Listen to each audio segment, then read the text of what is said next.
So if I enter the utility room now, you can see the drones are dotted about. They'll follow me.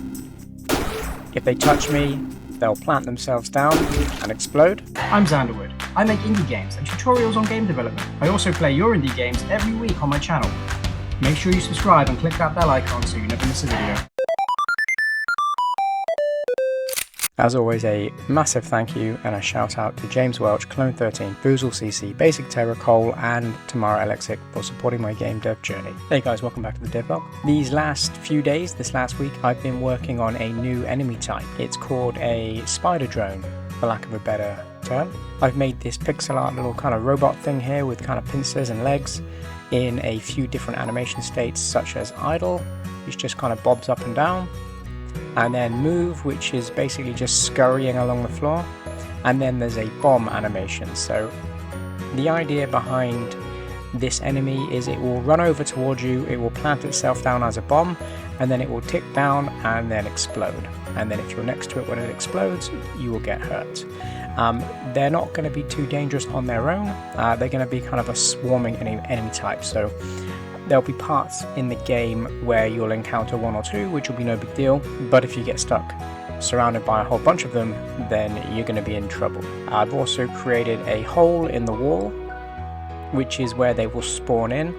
Not all rooms will have a spawn point, some will just have a few of these dotted around, but in rooms that have a spawn point, they're going to be able to continually come in and kind of swarm around, so you're going to have to be careful. This is just a 16 by 16 sprite that if I click into it, it just looks like this. I've just used the colors from the tile set to create a kind of jagged, kind of broken hole as if they've kind of burst through.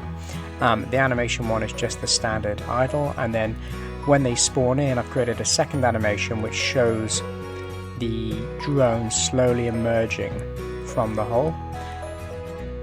And then the last frame is blank, because after frame 3 has played, we will then tell the system to spawn in a drone in place, basically in front of the hole, and then it'll just go back to 4.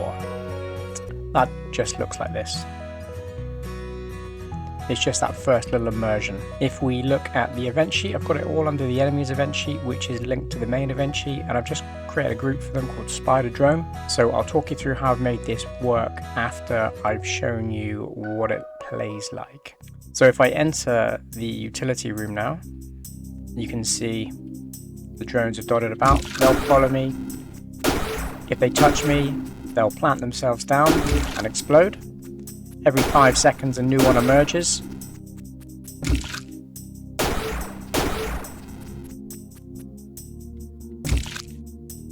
I can shoot them. And they have line of sight, so if they can't see me, they'll just wait in their idle state. And then if they can see me, they'll give chase.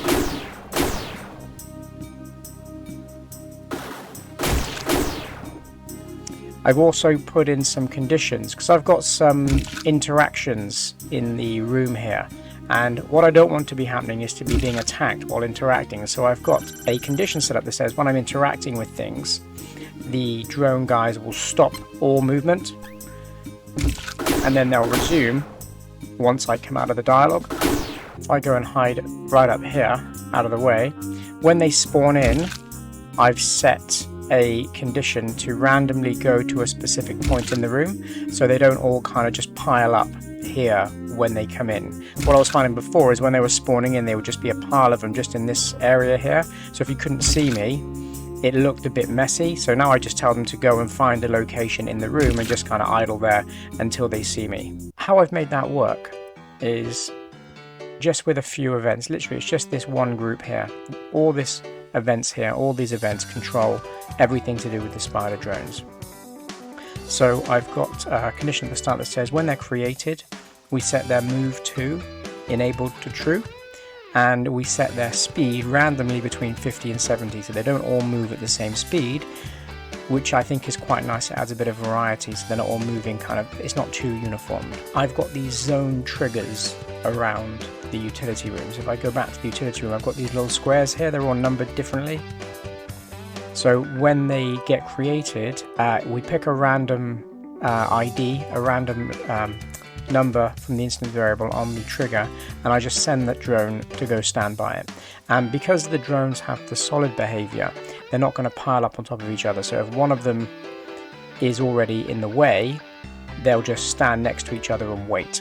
I've given the drones line of sight, so if they have line of sight to the player, then they're going to set the animation to move, which if you see here, if I double click in, the move animation is simply just the scurrying along. So I've set the animation to move. If we don't have line of sight, so else, I've set it to idle, and that's only going to be relevant, those two, because I've got 3 animations. These 2 animations are only going to be relevant if the bomb is not in bomb mode, if the drone is not in bomb mode. And I've given each drone an instance variable that just says bomb mode false, and then when they collide with the player, so when they bump into the player, it basically just enables that bomb mode, which would then make the line of sight and the move and the idle animations null and void. This is just to control the shooting, so if the bullet collides with the drone, we destroy the drone and the bullet, and then we spawn in the effects. The bullet hit, the smoke cloud. We spawn in 3 sounds. I've layered sounds on top. I've got 3 sounds, like a ricochet, a shot, and an explosion, all layering on top of each other.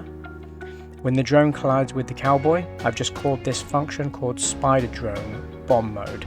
And I needed to create a function because there are multiple drones in the room, so I needed to create a function which would determine which one we're colliding with. Otherwise, one would collide with you and then all of them in the room would go into bomb mode. So I've just done that quite simply, like I've done with the other ones, by creating a perimeter, which then just determines the unique ID of the drone we're in contact with.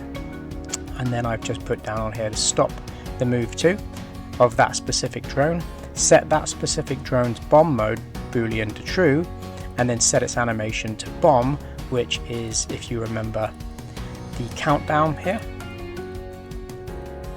Then I've got this event here which says if the animation is playing bomb and we get to frame 4, which is the last frame, then the drone will spawn in the explosion, it will destroy itself, and then we'll play a couple of sounds that overlap, which will make the sound of them exploding. And then the last bit down here underneath my function is the spawning drones condition. So I've set every 5 seconds for the drone hole, which is this one over here. I've set that to set the animation to drone, which is the one where we see the drone emerging through the animation. Wait for 1 second and then set it back to animation 1, which is just the idle black hole. When the drone animation is playing, if we hit frame 4, which is the very last frame, then we trigger once, a system create object, which is a new instance of the drone object. We put it on the game layer and we spawn it in at the drone hole location X, which is right in the middle and 8 pixels lower. So it just pops in on the floor just underneath the drone hole. We add in 2 juicy sound effects, which is thud and squelch. I like the squelch sound effect because it's a bit kind of alien kind of light. And that's how I made the spider drone. Just one group, quite simply there. And then in my events, when I'm dealing with my dialogue triggers, and when we're bumping into the interactions in the room.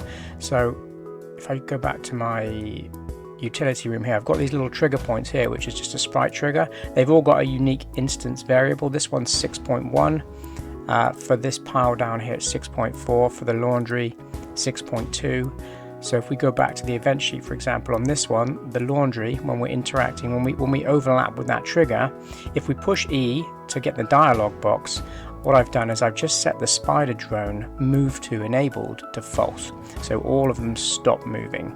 And then I only re-enable it after we push the E button right at the end of that sequence after the 0.5 second wait, which gives us enough time to prepare before they all start chasing us down again. And that's pretty much what I've been up to this week on Orion's Throne. If you're enjoying the series, then please feel free to give the video a thumbs up and subscribe for the journey. If you'd like to see me continue making more of these devlogs and you're interested to see how the story progresses. So until next time, have a great day and a great weekend, and I'll see you next week.